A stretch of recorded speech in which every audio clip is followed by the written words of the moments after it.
Vinny. He's a 6-year-old Cane Corso. He's a really cool and mellow dog, and he's actually great with kids, but with a big dog like this, it's super important that he has good manners and excellent impulse control.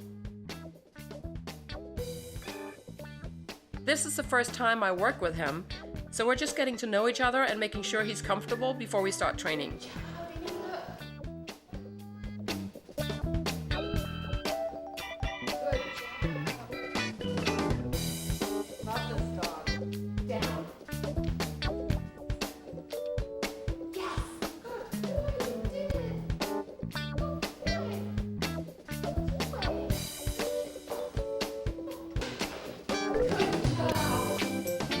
And here's Vinny learning wait, leave it, and come.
As you can see, we bonded majorly.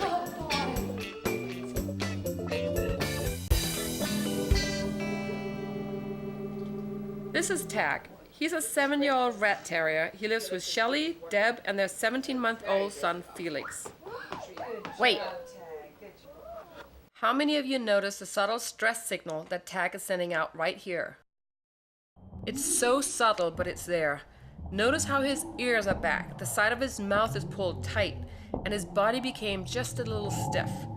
Being able to read a signal like this will help you prevent accidents.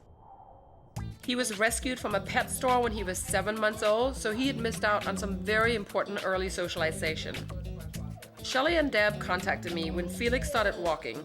Tack would growl as Felix approached, especially if Tack was on the couch. He was described to me as a skittish, anxious, and nippy dog. He's also what we call a Velcro dog, a dog that has to be glued to their owner and who follows them around. Shelly and Deb had noticed that Tack looked uncomfortable with Felix around before, but now that Felix was moving around, it was becoming a much bigger problem. Felix seemed to be obsessed with Tack as well and wanted to touch him all the time. Tack also was lacking manners and would grab food from Felix whenever he could, and he would generally hang out under the high chair whenever Felix ate.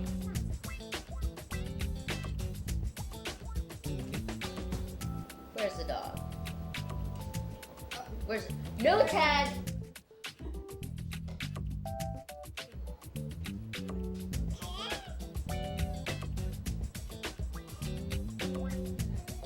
We had lots of stuff to work on.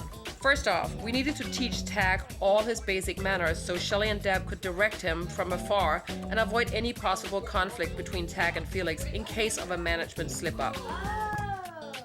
I also recommended that Tack should be leashed for safety whenever he was in the presence of Felix.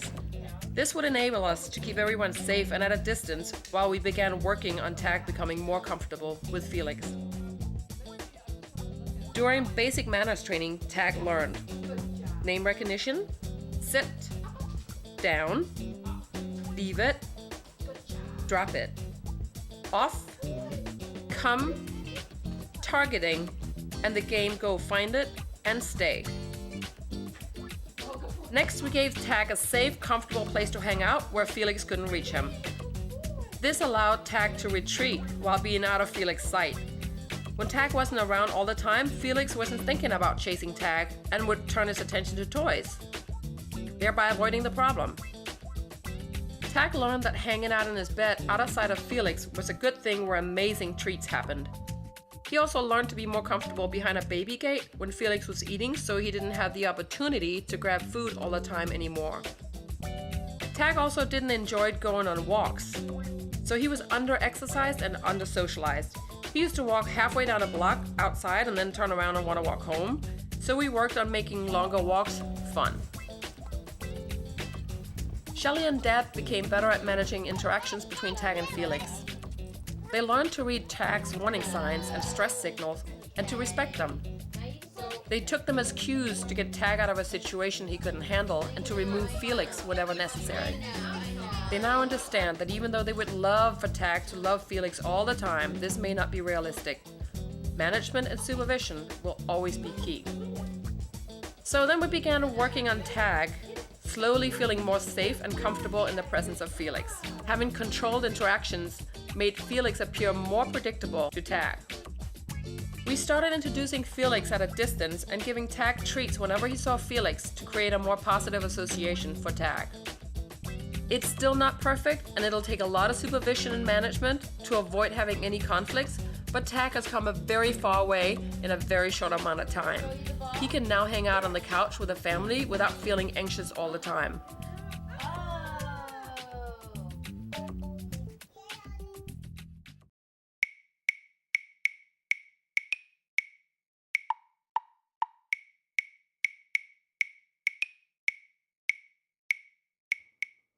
Welcome to my kitchen.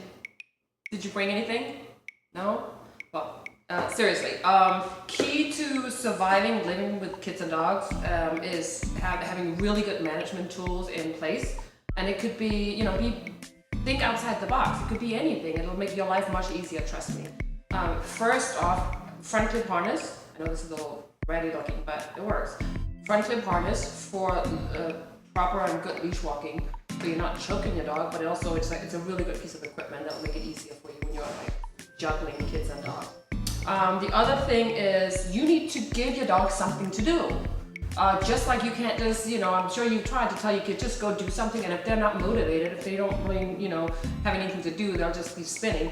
Your dogs will probably do the same. So give them something to do that'll engage them. If you don't have time to take them to the park for 2 hours, giving them a frozen, Kong toy with peanut butter in it or food that, whatever they like that's gonna take them a while to get out is really awesome. This one, I feel like it's a cooking show now. This is the twist and treat. You put kibble in, the dog has to sort of knock it around to try to get it out. I like these bleached bones, make sure they're thick enough so that your dogs can't sort of crush it. Peanut butter again, or cream cheese, whatever your dog likes, and then freeze it. It'll take them a while. That is awesome. Also, another really, really important piece of advice is to have a wine store that delivers on speed dial. So that's my best advice.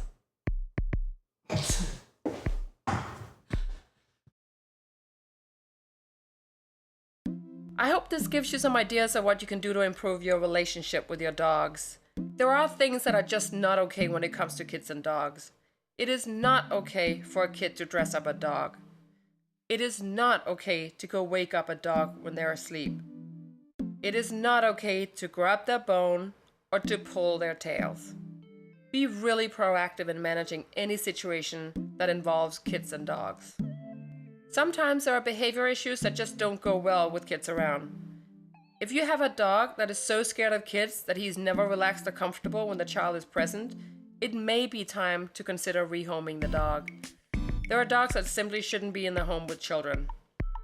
Call an experienced, positive dog trainer or behavior consultant to help you correctly gauge the severity of the problem.